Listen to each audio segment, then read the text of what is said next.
여러분 안녕하십니까, 강신업 변호사입니다. 윤석열 대통령의 탄핵 심판 선고일이 아직 확정되지 않고 있죠. 그런 가운데 글로벌 베팅 사이트 폴리마켓에서 윤 대통령 4월 전 탄핵 여부 예측에서 탄핵 인용 가능성이 27%로 급락했습니다. 이거 중요한 겁니다. 여기가 뭐냐면은 글로벌 베팅 사이트입니다. 다시 말하면 돈 걸고 돈 먹는 뭐 그런 비슷한 그 마켓인데, 이 폴리마켓에서 윤 대통령이 탄핵당할 가능성이 27%로 급락했습니다.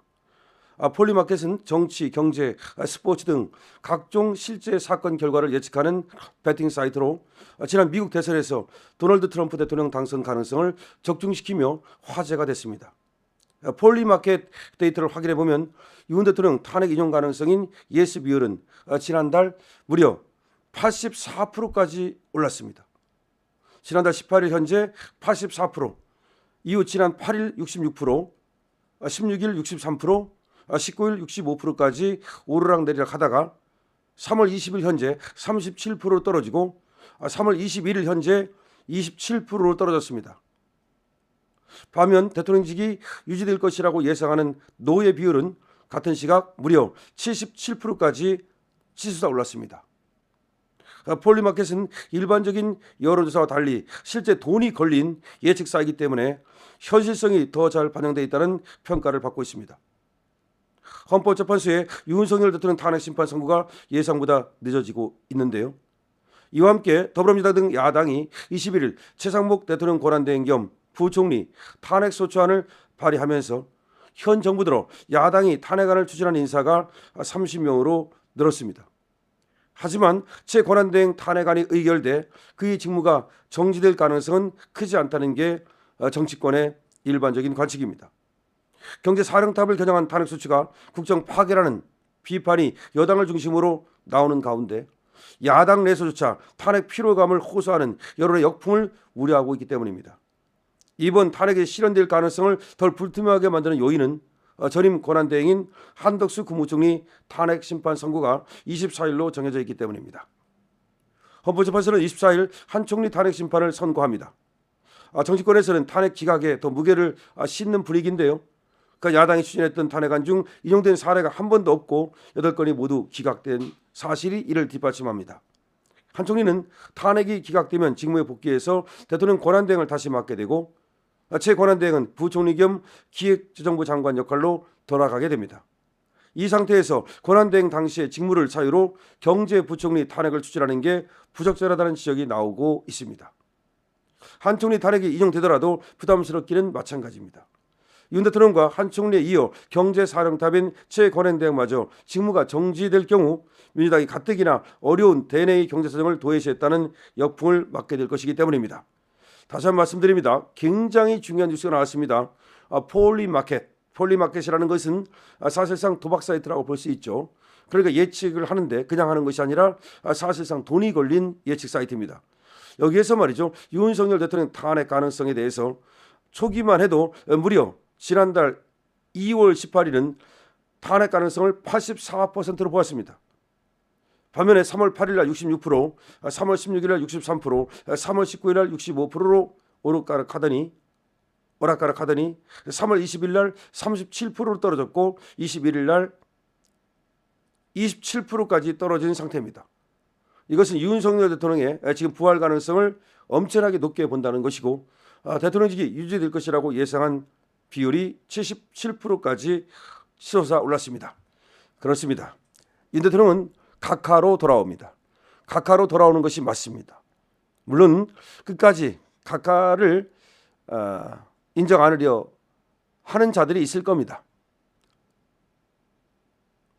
그 3인방, 그리고 문영배도 역시 우덜법 연구회 회장이었다는 점에서, 그리고 문영배가 독특한 좌파 이념을 갖고 있다는 점에서 그 역시 아무래도 저쪽일 것 같습니다. 지금 나오는 얘기는 김영두는 이쪽으로 돌아섰다는 얘기가 나오고 있습니다.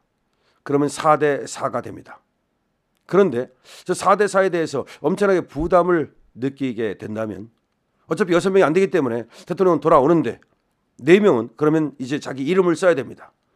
그리고 그 4명이 말이죠, 왜 자기가 탄핵을 인용하는지를 써야 됩니다. 그 부담 때문에 그럴 바에는 차라리 8대0 각하로 가자. 다시 말해서 국회에서 일사부재의 원칙을 어겼죠. 다음에 내란죄 소추 사실의 동일성 원칙을 어겼죠.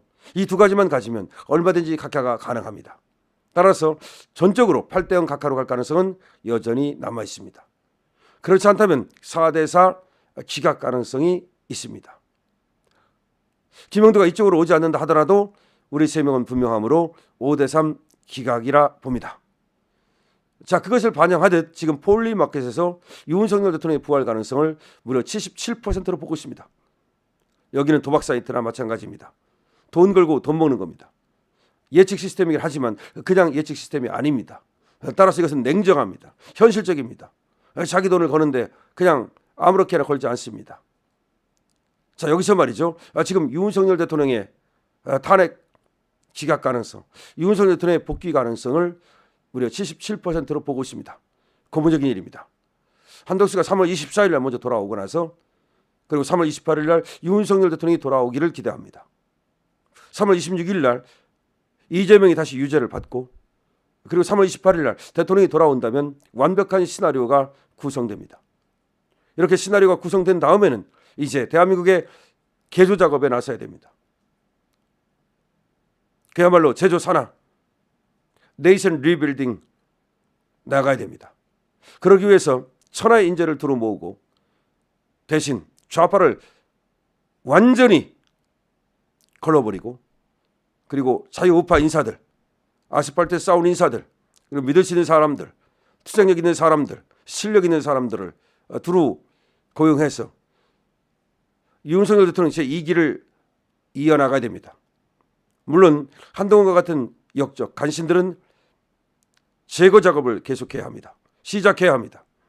그것은 너무나 당연한 것입니다. 내일 지구가 멸망한다 하더라도 오늘 사형수를 사형에 처해야 합니다. 그것이 정의의 길이기 때문입니다. 이것은 칸트의 말입니다. 칸트가 내일 지구가 멸망한다 하더라도 오늘 사형수를 모두 처단해야 한다고 말했습니다. 그와 같은 자세로 그야말로 새로운 제2기를 열어간다면 이제 확실하게 말이죠. 대한민국을 개조할 수 있습니다. 그것은 개인의 문제가 아닙니다. 그것은 개인의 원한이나 개인의 분노나 개인의 권력이나 개인의 영달의 문제가 아닙니다. 그것은 사회 전체의 문제고 우리 공동체를 지키는 문제입니다. 우리 공동체를 지키기 위해서는 비상한 결단이 필요합니다. 가만히 있어서 우리 공동체가 지켜지는 것이 아닙니다.